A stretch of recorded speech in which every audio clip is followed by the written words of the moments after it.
on va rentrer directement dans le vif du sujet et je vais m'adresser à Monsieur Jahangir Khan et on cite un hadith en particulier dans lequel il est dit que le prophète Mohammed sallam aurait fait lapider des cas où il y aurait eu adultère pour justifier l'application de cette peine en islam. Et c'est aussi souvent ce que l'on retrouve, vous savez, dans pas mal de forums de discussion, puisque ces personnes s'en donnent à cœur joie contre le prophète de l'islam. Et on a l'impression que parfois c'est un réseau quasi organisé, quoi.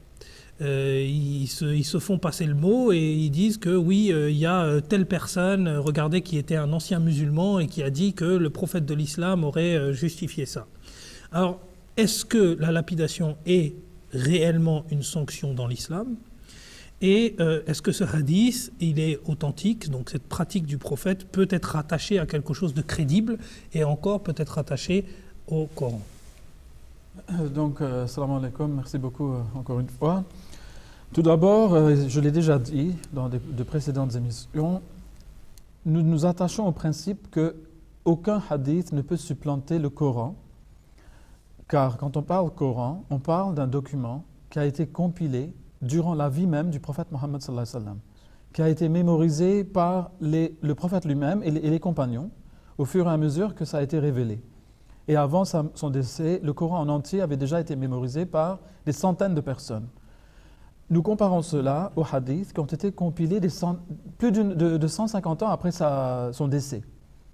Donc là, côté authenticité, nous ne pouvons comparer le hadith au Coran.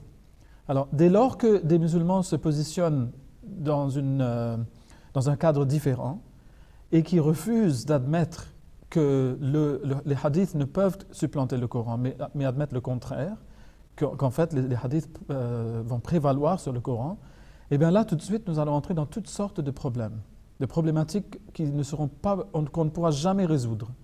Donc la première chose qu'il faut savoir, c'est que les musulmans qui ont de telles pensées doivent revisiter cette pensée et doivent revisiter la base même de leur compréhension de l'islam et d'essayer de voir la logique de mettre quelque chose qui ne peut jamais être comparé au Coran dans son authenticité, au-dessus du Coran. Bon, donc dès lors, lorsqu'on va se tourner vers le Coran, ce qu'on va voir, c'est que l'opinion des experts en matière de charia et justement de la loi de Hudud, donc des punitions préconisées par le Coran, diffère. Donc, nous allons nous poser la question suivante. Les experts sont tous en train d'utiliser les mêmes versets pour prendre leurs conclusions, pour formuler leurs déductions. Alors, nous pouvons nous attendre à ce que certains d'entre eux aient raison et d'autres aient tort, comme ils ont des opinions très divergentes par rapport à l'application des dix versets. Donc, évidemment, certains auront tort. Maintenant, l'autre question qu'on pourra se poser, c'est que ceux qui ont une interprétation disons, qu'est-ce que je pourrais dire, plus douce, disons, ou plus clémente, on pourrait dire, des dix versets, est-ce qu'ils pourraient avoir raison? Parce que si jamais ceux-là devaient avoir raison, alors ceux qui ont l'opinion contraire, qui voudraient une application plus dure de la loi, seraient alors responsables de toutes sortes de cruautés. C'est la suite logique de ce cas de figure. Maintenant, supposons qu'il y ait changement au niveau du gouvernement islamique dans un pays quelconque. Du jour au lendemain, nous allons voir une différence dans la mise en application de ces versets qui font partie de la charia, qui font partie du Coran. Est-ce que cela signifiera-t-il que l'islam maintenant est en train de changer sa position, de modifier sa position sur des questions fondamentales? Eh bien non. Donc il faut faire très attention quand on voit tout cela, quand on examine tout cela, nous comprendrons qu'il faut être très prudent quand on essaie de faire l'évaluation de la pratique islamique et ne pas blâmer l'islam ou attribuer des choses à l'islam qui sont en fait plus attribuables à la compréhension humaine de la chose.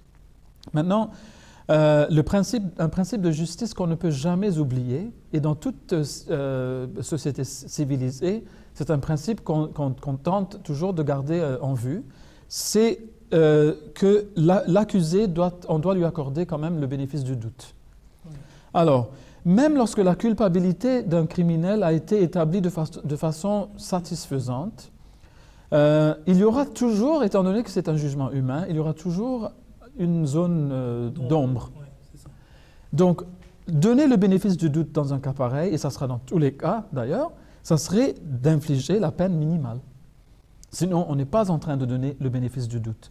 Donc, il y a cet aspect-là aussi qu'il faut garder en tête.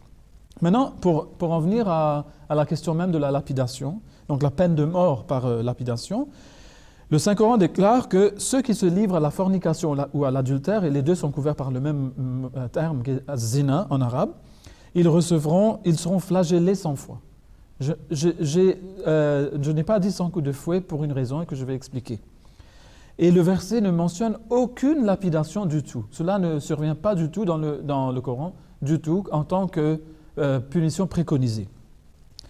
Donc, en outre, ce qui suit le verset qui parle de la flagellation, c'est que ceux qui se livrent à la fornication ou à l'adultère devraient se marier entre eux et ne pas épouser des musulmans innocents afin de protéger donc les valeurs sociales et culturelles de l'islam.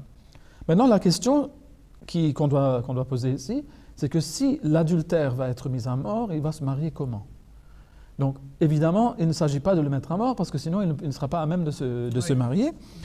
Maintenant, j'en viens à la méthode de flageller. Le terme technique utilisé ici, c'est jalda. Donc, jalda, c'est quoi? Il ne s'agit pas du tout d'un fouet, il s'agit en fait d'une lamelle de cuir de taille relativement petite. Et là, c'est parce qu'on est remonté aux sources pour voir ce que signifiait jalda à l'époque. Oui. Donc, à l'époque du prophète Mohammed sallallahu alayhi wa sallam, cela signifiait donc une lamelle de cuir de petite taille. Et c'est une chose qui est incapable de tuer une personne. C'est impossible. Donc, en outre, de nombreux érudits musulmans, il y a beaucoup d'érudits musulmans dans le passé qui ont souligné que pendant la flagellation, il ne faut pas lever le bras jusqu'au point où l'aisselle de la personne qui est en train d'administrer la flagellation est révélée. C'est-à-dire qu'ils sont en train de flageller sans détacher le bras du corps. Vous voyez? Donc en fait, du tronc. Oui, du coup, c'est pour l'intensité de la sanction qui est très relative, en fait. Qui est très minime, oui. Donc, qui est minimisée par le fait qu'on ne lève pas le bras en entier, vous voyez, entièrement. Et donc, c'est dire que le bras ne doit pas être levé très haut, et donc il est impossible qu'une personne soit malmenée terriblement par une flagellation quelconque de ce genre, car en fait, c'est une chose tout à fait symbolique. C'est une punition, oui, elle est administrée devant des témoins, mais là, ça a plutôt une consonance, de mettre la personne dans... Oui, de symbole, d'embarras. C'est ça la punition, en fait, c'est une punition plutôt psychologique, on pourrait dire.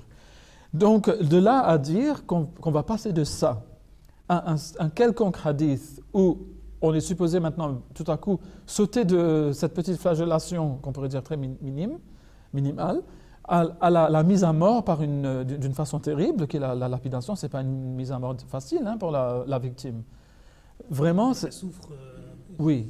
Il y a un fossé énorme entre les deux, mais c'est pour dire que la lapidation ne trouve pas sa base dans le Coran, mais elle trouve sa base dans la Bible.